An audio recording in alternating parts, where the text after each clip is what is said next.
Le redki že v osnovni šoli vedo, kaj bi radi postali in potem to tudi uresničijo. Nič ni narobe s tabo, če ne veš, kaj bi v življenju počel. Ampak je pa to ta prvi alarm, da moraš nekaj narediti. Nataša je karierna svetovalka Zavodu svetega Stanislava. Pravi, da je treba raziskati, kaj vam ustreza, kaj vas veseli. A sem rad velik za računalnikom, potem bom iskal nekaj, kar je pisarniško delo. Rad pečem, se pravi, sem nekaj za tazga, rad nekaj ročno počnem. Tudi računalniške igrice. Kaj mi je v računalniških igricah zanimivo? Ko gledam YouTube kanale, kakšne kanale gledam, to ogromno pove o tem, kje so moji interesi. O karierni poti ter predstavitvah šolskih sistemov in srednjih šol so na dnevu dejavnosti za devetošolce na pobudo šolskega parlamenta govorili tudi na osnovni šoli Majde Vrhovnik. Sodelovala sta tudi Nejci Narne. Pri izbiri poklicne poti se mi zdi pomembno, da najdeš neko slednico med tem, da delo rad opravljaš in da dobivaš tudi dostojno plačilo, da se lahko tudi preživljaš.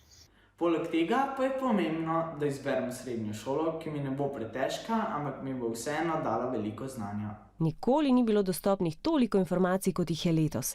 Že pred informativnimi dnevi se čim temeljiteje pozanimajte o posameznih šolah, da boste na informativnih dnevih, ko se boste imeli priložnost pogovarjati tudi z dijaki teh šol, lahko zastavili čim več pravih in kakovostnih vprašanj. Na informativnem dnevu se moraš pozanimati, kakšen je predmetnik, kakšne dejavnosti tudi nudijo te srednje šole. Zelo pomembni, vem, da so vam jeziki, se pravi, kjere jezike ponuja ta srednja šola.